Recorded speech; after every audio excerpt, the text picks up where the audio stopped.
আসসালামু আলাইকুম বন্ধুরা, প্রিয় চাকরি প্রত্যাশী ভাই বোনেরা, একটি নতুন নিয়োগ বিজ্ঞপ্তি প্রকাশিত হয়েছে। তো এখানে সারা বাংলাদেশের সকল জেলার নারী এবং পুরুষ সবাই আবেদন করতে পারবেন। ঠিক আছে, তো আমরা এখানে দেখতে পাচ্ছি এখানে অফিসিয়াল ওয়েবসাইট, এখান থেকে আপনারা টেলিটকের মাধ্যমে আবেদনটি সম্পূর্ণ করতে পারবেন।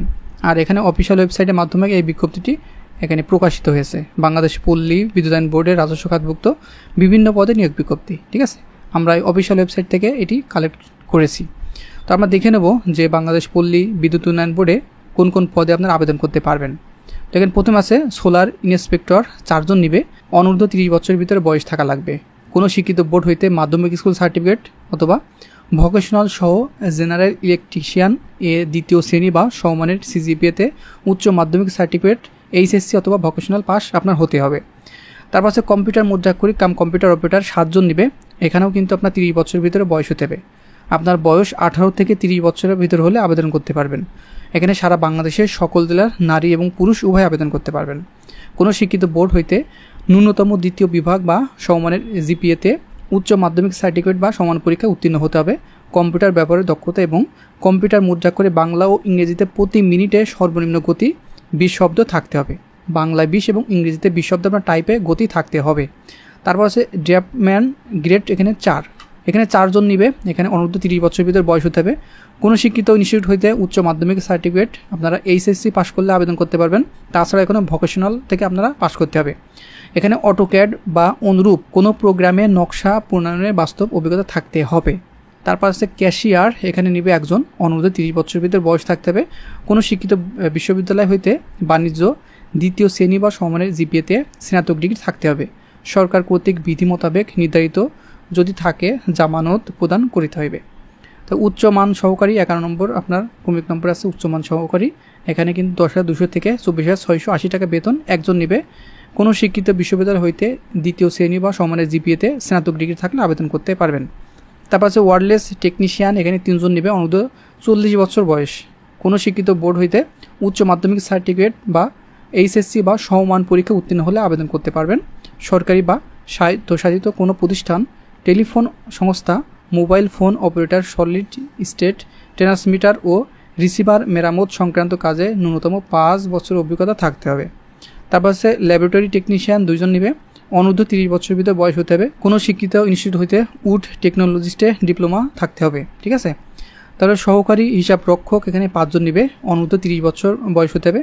কোনো শিক্ষিত বিশ্ববিদ্যালয় হইতে বাণিজ্য অনুষদ থেকে কোনো বিষয়ে 2য় শ্রেণী স্নাতক ডিগ্রি থাকতে হবে। 7 নম্বর হচ্ছে হিসাব রক্ষক, 10 জন নিবে। কোনো শিক্ষিত বিশ্ববিদ্যালয় হইতে বাণিজ্য অনুষদ থেকে আপনার স্নাতক ডিগ্রি থাকতে হবে।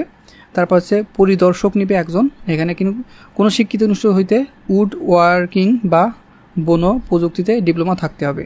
ঠিক আছে, তারপরে টেবুলেটর 2 জন নিবে। কোনো শিক্ষিত বিশ্ববিদ্যালয় হইতে পরিসংখ্যানে ন্যূনতম 2য় শ্রেণী বা সমানের ডিগ্রি আপনার সিজিপিএতে স্নাতকোত্তর ডিগ্রি 4 বছর মেয়াদী ন্যূনতম 2য় শ্রেণী বা সমানের জিপিএতে স্নাতক ডিগ্রি বা সম্মান ডিগ্রি থাকতে হবে। তারপর আছে সহকারী জিআইএ স্পেশালিস্ট, এখানে 2 জন নিবে। কোনো শিক্ষিত বিশ্ববিদ্যালয় হইতে জিওগ্রাফিক্যাল ইনফরমেশন সিস্টেমে আপনার নগর ও অঞ্চল পরিকল্পনা, নগর ও গ্রাম পরিকল্পনা, ইলেকট্রিক্যাল ইঞ্জিনিয়ারিং, পানি সম্পদ ইঞ্জিনিয়ারিং, সিভিল ইঞ্জিনিয়ারিং, কম্পিউটার প্রকৌশল বা ভূগোলে স্নাতক ডিগ্রি থাকতে হবে। তাছাড়াও কোনো পরীক্ষায় 3য় বিভাগ বা শ্রেণী বা সমানের জিপিএ গ্রহণযোগ্য হবে না। তবে সহকারী প্রোগ্রামার, এখানে 1 জন নিবে। কোনো শিক্ষিত বিশ্ববিদ্যালয় হইতে কম্পিউটার বিজ্ঞান, কম্পিউটার প্রকৌশল বা ইনফরমেশন এবং কমিউনিকেশন টেকনোলজিতে 4 বছর মেয়াদী ডিগ্রি থাকতে হবে। তারপর যে ফিল্ড গবেষণা কর্মকর্তা 1 জন নিবে। কোনো শিক্ষিত বিশ্ববিদ্যালয় হইতে অর্থনীতি বা পরিসংখ্যানের 1ম শ্রেণী বা সমমানের জিপিএতে স্নাতকোত্তর ডিগ্রি অথবা 2য় শ্রেণী বা সমমানের জিপিএতে স্নাতক সহ সম্মান 2য় শ্রেণী বা সমমানের জিপিএতে স্নাতকোত্তর ডিগ্রি অথবা 4 বছর মেয়াদী ন্যূনতম 2য় শ্রেণী বা সমানের জিপিএতে স্নাতক ডিগ্রি থাকতে হবে। তারপর আছে সহকারী সচিব অথবা সহকারী পরিচালক প্রশাসন। এখানে কিন্তু বেতন গ্রেড নবম 22,000 থেকে 53,060 টাকা আপনার বেতন এখানে ধরা হয়েছে। কোনো শিক্ষিত বিশ্ববিদ্যালয় হইতে কলা, সামাজিক বিজ্ঞান, আইন, ব্যবসা, প্রশাসন বা বিজ্ঞান অনুষদ থেকে যে কোনো বিষয়ে 1ম শ্রেণী বা সমানের জিপিএতে স্নাতকোত্তর ডিগ্রি অথবা 2য় শ্রেণী বা সমানের জিপিএতে স্নাতক ডিগ্রি সহ 2য় শ্রেণী বা সমানের জিপিএতে স্নাতকোত্তর ডিগ্রি অথবা 4 বছর মেয়াদী ন্যূনতম 2য় শ্রেণী বা সমানের জিপিএতে স্নাতক অথবা সম্মান ডিগ্রি এবং কোনো পরীক্ষায় 3য় বিভাগ শ্রেণী বা সমানের জিপিএ গ্রহণযোগ্য হবে না। তো এটি সম্পূর্ণ অনলাইনের মাধ্যমে আবেদন করতে হবে, ঠিক আছে। আর অনলাইনে আবেদন করার ক্ষেত্রে আপনার BREBR.teletalk.com ভিডিও ওয়েবসাইটে আবেদন করতে হবে। আবেদন শুরুর তারিখ 12/11/2024 সকাল 10টা এবং আবেদনের শেষ তারিখ 11/12/2024 বিকাল 5 ঘটিকা। এরই আগে কিন্তু আপনার আবেদন করে নেবেন, ঠিক আছে। তো 11ই ডিসেম্বর 2024 বিকাল 5টা এটি কিন্তু লাস্ট ডেট। তো এখানে আবেদন করবেন, আপনারা দেখে নিন অফিসিয়াল ওয়েবসাইটে যে দেখাচ্ছে এটা কিন্তু অফিসিয়াল ওয়েবসাইট। এখানে কিন্তু প্রথম আপনার সার্কুলার, তারপর দ্বিতীয়টি অ্যাপ্লিকেশন ফর্ম। এখানে ক্লিক করলে কিন্তু আপনার যে পদে আবেদন করতে চান সেই আবেদনের লিস্টগুলো কিন্তু একেবারে চলে এসেছে। আপনি যে পদে আবেদন করতে চান সেখানে ক্লিক করবেন এবং নেক্সট দেবেন। দেওয়ার পরে এখানে ইয়েস অথবা নো আসবে, আপনি নো সিলেক্ট করবেন, দিয়ে নেক্সট দেবেন। দেওয়ার পরে আপনার সকল প্রকার বিস্তারিত ফর্ম চলে আসবে। এখানে আপনি আপনার তথ্যগুলো নির্ভুলভাবে দিবেন, দিয়ে আপনার সিগনেচার এবং ছবি আপলোড দিয়ে সাবমিট করবেন।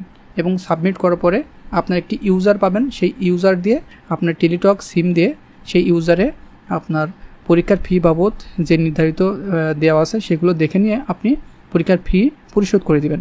এবং পরিশোধ করার পরে আপনার ফিরতে একটি ইউজার আইডি এবং পাসওয়ার্ড দেবে টেলিটক কোম্পানি থেকে। সেখানে কিন্তু আপনি ইউজার আইডি পাসওয়ার্ড পরবর্তীতে রেখে দিবেন, কারণ এই ইউজার আইডি পাসওয়ার্ড দিয়ে পরবর্তীতে অ্যাডমিট কার্ড, পরীক্ষার জন্য প্রবেশপত্র যেটি বলা হয় সেটি তোলা হবে। তো পরীক্ষার 7 দিন আগে আপনার সিমে, যে সিম দিয়ে আবেদন করেছেন সেই সিমে অ্যাডমিট কার্ড তোলার জন্য এবং পরীক্ষার ডেট এবং তারিখ এবং পরীক্ষার ভেন্যু 7 দিন আগে কিন্তু আপনার প্রদান করা হবে আপনার যে সিম দিয়ে আবেদন করেছিলেন সেই সিমে। আশা করছি ভিডিওটি ভালো লেগেছে। ভিডিওটি ভালো লাগলে অবশ্যই একটি লাইক দেবেন এবং আমাদের চ্যানেলটিকে সাবস্ক্রাইব করে পাশে থাকা বেল ঘন্টাটি ক্লিক করে দিবেন। তাহলে আমরা পরবর্তীতে যখনই নতুন সার্কুলার এবং আপডেট তথ্য আসবে সবার আগে আপনার ফোনে নোটিফিকেশন চলে যাবে। তো ভালো থাকবেন, দেখা হবে নেক্সট আকর্ষণীয় জব সার্কুল এবং শিক্ষামূলক তথ্য নিয়ে।